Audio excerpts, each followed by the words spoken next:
Alors que j'avais 25 ans, un de mes amis plus jeune que moi se moquait de mon célibat, en disant que lui, il ne serait jamais célibataire à ses 25 ans.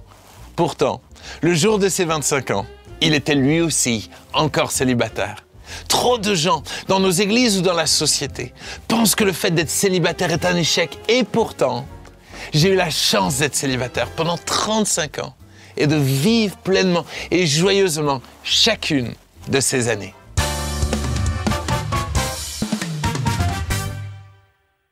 Bienvenue dans l'émission Les Pieds sur Terre. Je m'appelle Thibaut Geyer, je suis pasteur et aujourd'hui nous allons parler du célibat, de ses bienfaits et de ses défis. La Bible parle de tous les sujets, y compris du célibat, du mariage et de la sexualité. Et nous trouvons cela dans 1 Corinthiens 7, qui déclare que le mariage comme le célibat est dans notre intérêt. Ce n'est pas pour nous prendre au piège, mais c'est pour nous porter à ce qui est bienséant et propre, à nous attacher au Seigneur sans distraction. Ainsi, le célibat n'est pas un piège, une punition. Mais regarde ce que Paul va même dire au versets 7 et 8.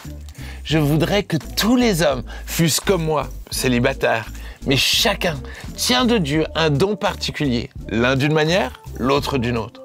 À ceux qui ne sont pas mariés et aux veuves, je dis qu'il leur est bon de rester comme moi. » Paul était célibataire et considérait que c'était un don de Dieu. Il nous dit qu'il souhaite que nous recevions ce même cadeau. Pas ce fardeau, ce cadeau. Dieu, pourquoi je suis encore célibataire? Et pourquoi pas? Parce que j'ai envie que ça change, je prie pour cela. Mais pourtant, les filles ne s'intéressent même pas à moi. Et si je voulais que tu sois célibataire toute ta vie? Oh non, pas moi, pitié. J'ai pas envie de souffrir toute ma vie. J'ai fait quoi pour mériter ça? Ce n'est pas une punition, car le mariage n'est pas plus facile que le célibat.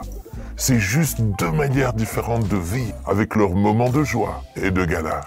Mais celui qui peut te rendre heureux dans ton célibat, comme dans ton mariage, c'est moi. Alors, fais-moi confiance. J'aimerais, mais j'ai pas l'impression d'en être capable. Ne t'inquiète pas, je ne permettrai rien de trop difficile pour toi. Alors continue de prier pour ça et fais-moi confiance. Jésus lui-même n'était pas marié et il était pleinement heureux et épanoui. C'est de loin le plus grand héros de l'histoire de l'humanité et il était célibataire. 1 Corinthiens 7, versets 32 et 33 déclare « Or, je voudrais que vous fussiez sans inquiétude. Celui qui n'est pas marié s'inquiète des choses du Seigneur, des moyens de plaire au Seigneur. Et celui qui est marié s'inquiète des choses du monde, des moyens de plaire à sa femme.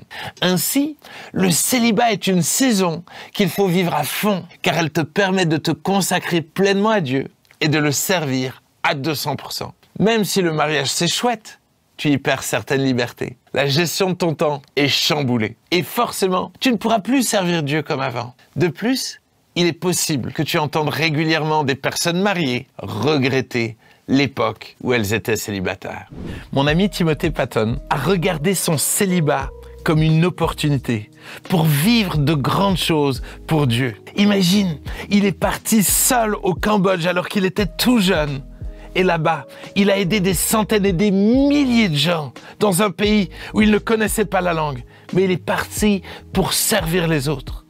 Tout comme Paul ou Daniel, il a été utilisé par Dieu pour accomplir des choses particulières qu'il n'aurait certainement pas pu faire étant marié.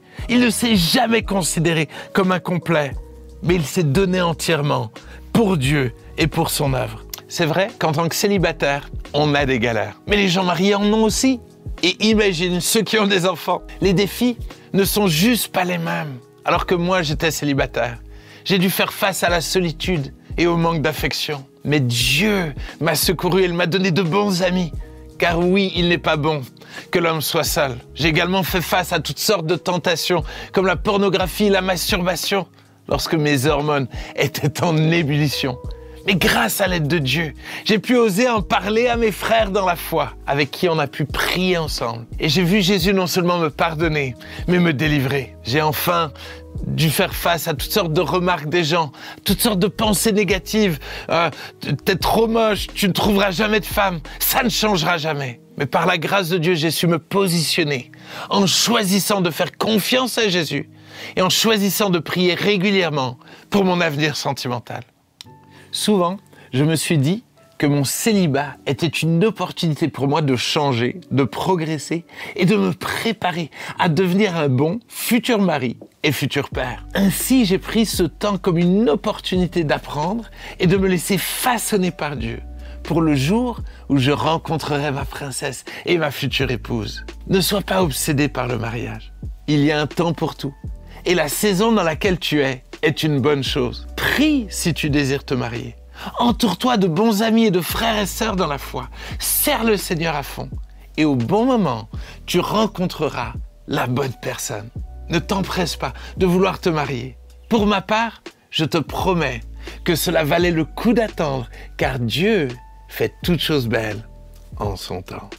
Dans Ésaïe 56, versets 4 et 5, il est écrit « Ainsi parle l'Éternel, aux eunuques qui garderont mes sabbats, qui choisiront ce qui m'est agréable et qui persévéreront dans mon alliance.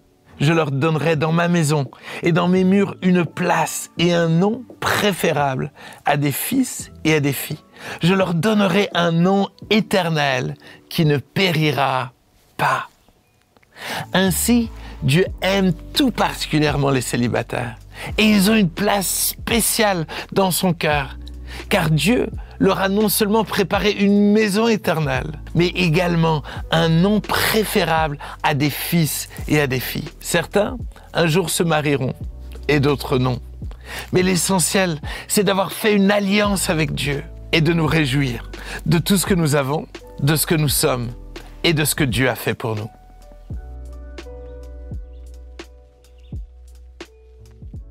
Shalom, j'espère que vous avez aimé cette vidéo.